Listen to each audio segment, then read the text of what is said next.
দেখুন এখনো পর্যন্ত স্পষ্ট রূপে জানানো হয়নি, পিএমওর থেকে সেটা জানিয়ে দেওয়া হবে প্রধানমন্ত্রী কবে আসছেন।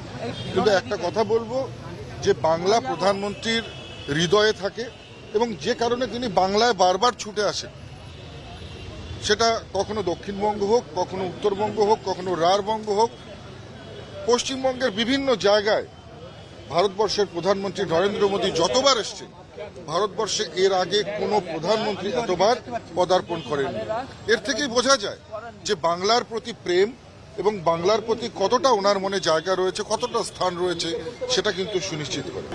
जो लोग चाहे इलेक्शन कमीशन हो, चाहे यहाँ का आम आदमी हो, चाहे जांच हो, चाहे कोई भी एजेंसी हो, किसी को भी आक्रमण करने से नहीं हटते हैं, वो और कोई नहीं है, वो पश्चिम बंगाल की जो शासक दल है तृणमूल कांग्रेस। और गृहमंत्री जी ने कल अपना प्रेस मीट के दरमियान ये भी क्लियर कर दिया कि इस बार का जो चुनाव है, ये चुनाव सिर्फ बंगाल को जीतने के लिए नहीं, या फिर बंगाल में सरकार पर प्रतिष्ठित करने के लिए नहीं, यहाँ पर गवर्नमेंट प्रतिष्ठित करने के लिए नहीं, बल्कि इस बार की जो 2026 की चुनाव है, ये बंगाल जीतना देश के लिए कितना महत्वपूर्ण है, कितना महत्वता रखते हैं, ये भी कल गृहमंत्री जी ने अपना प्रेस मीट के दरमियान क्लियर कर दिया। क्योंकि जिस तरह से इन्फिल्ट्रेशन हुआ है, जिस तरह से बंगाल की डेमोग्राफी चेंज हुआ है, जिस तरह से अभी भी 450 किलोमीटर से भी ज्यादा जो बॉर्डर लैंड है वो एक्वायर करके सेंट्रल गवर्नमेंट को नहीं दिया गया, जिसके कारण अभी तक 450 किलोमीटर फेंसिंग कंप्लीट नहीं हुआ। ये जो सभी कारण है, इस कारण से हमारे देश की जो इंटरनल सिक्योरिटी थ्रेट है वो दिन ब दिन बढ़ते जा रहे हैं। पूरा देश की डेमोग्राफी चेंज होने की एक चांसेस है। तो इसलिए इस बार का जो 2026 का जो विधानसभा चुनाव है, ये चुनाव देश के लिए है, देश की जो है अखंडता के लिए है, देश की इंटरनल सिक्योरिटी थ्रेट को कम करने के लिए है। तो स्वाभाविक है कि इसको लेकर जो रणनीति है वो बनाना बहुत ही इम्पोर्टेंट है।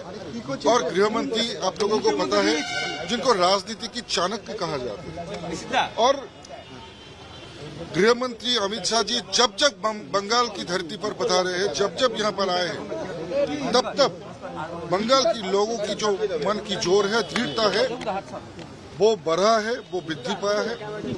और इस बार भी उनका आने से बंगाल में संगठन दृढ़ हुआ और लोगों का जो आत्मविश्वास है बंगाल का, वो भी मजबूत हुआ।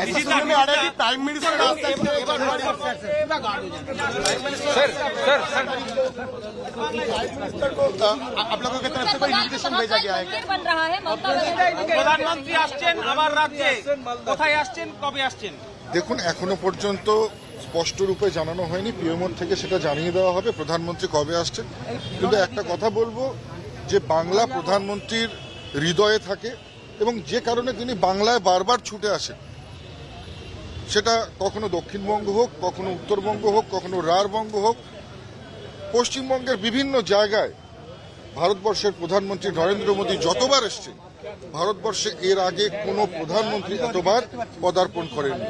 এর থেকেই বোঝা যায় যে বাংলার প্রতি প্রেম এবং বাংলার প্রতি কতটা ওনার মনে জায়গা রয়েছে, কতটা স্থান রয়েছে, সেটা কিন্তু সুনিশ্চিত করে। পরবর্তী প্রোগ্রাম কি আছে এটা পিএমও থেকে জানিয়ে দেওয়া হবে। उत्तर बंगाल में मंदिर बन रहा है, महाकाल मंदिर और बाकी सारे मंदिर बनेंगे, क्या कहेंगे आप?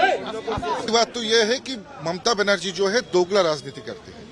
एक तरफ जो है अपने ही आदमी के माध्यम से जो है कि आपका बाबरी मस्जिद का उद्घाटन मतलब शिलान्यास करते हैं।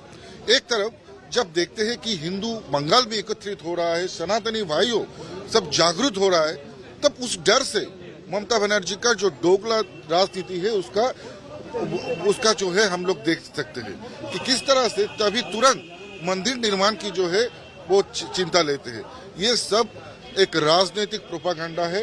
सिर्फ ममता बनर्जी का जो अपीसमेंट का राजनीति है वो लोगों के सामने ओपन हो गया है, इसको ढांकने के लिए ही মমতা ব্যানার্জি এসব দেখুন এখনো পর্যন্ত স্পষ্ট রূপে জানানো হয়নি, পিএমওর থেকে সেটা জানিয়ে দেওয়া হবে প্রধানমন্ত্রী কবে আসছেন। কিন্তু একটা কথা বলবো যে বাংলা প্রধানমন্ত্রীর হৃদয়ে থাকে এবং যে কারণে তিনি বাংলায় বারবার ছুটে আসেন, সেটা কখনো দক্ষিণবঙ্গ হোক, কখনো উত্তরবঙ্গ হোক, কখনো রাঢ়বঙ্গ হোক, পশ্চিমবঙ্গের বিভিন্ন জায়গায় ভারতবর্ষের প্রধানমন্ত্রী নরেন্দ্র মোদী যতবার এসছেন, ভারতবর্ষে এর আগে কোনো প্রধানমন্ত্রী এতবার পদার্পণ করেননি। এর থেকেই বোঝা যায় যে বাংলার প্রতি প্রেম এবং বাংলার প্রতি কতটা ওনার মনে জায়গা রয়েছে, কতটা স্থান রয়েছে, সেটা কিন্তু সুনিশ্চিত করে। जो लोग चाहे इलेक्शन कमीशन हो, चाहे यहाँ का आम आदमी हो, चाहे जांच हो, चाहे कोई भी एजेंसी हो, किसी को भी आक्रमण करने से नहीं हटते हैं, वो और कोई नहीं है, वो पश्चिम बंगाल की जो शासक दल है तृणमूल कांग्रेस। और गृहमंत्री जी ने कल अपना प्रेस मीट के दरमियान ये भी क्लियर कर दिया कि इस बार का जो चुनाव है, ये चुनाव सिर्फ बंगाल को जीतने के लिए नहीं, या फिर बंगाल में सरकार पर प्रतिष्ठित करने के लिए नहीं, यहाँ पर गवर्नमेंट प्रतिष्ठित करने के लिए नहीं, बल्कि इस बार की जो 2026 की चुनाव है, ये बंगाल जीतना देश के लिए कितना महत्वपूर्ण है, कितना महत्वता रखते हैं, ये भी कल गृहमंत्री जी ने अपना प्रेस मीट के दरमियान क्लियर कर दिया।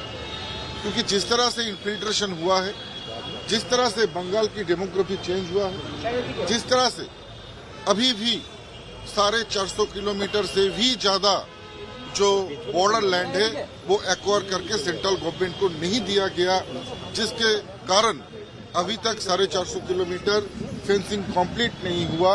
ये जो सभी कारण है, इस कारण से हमारे देश की जो इंटरनल सिक्योरिटी थ्रेट है वो दिन ब दिन बढ़ते जा रहे हैं। पूरा देश की डेमोग्राफी चेंज होने की एक चांसेस है।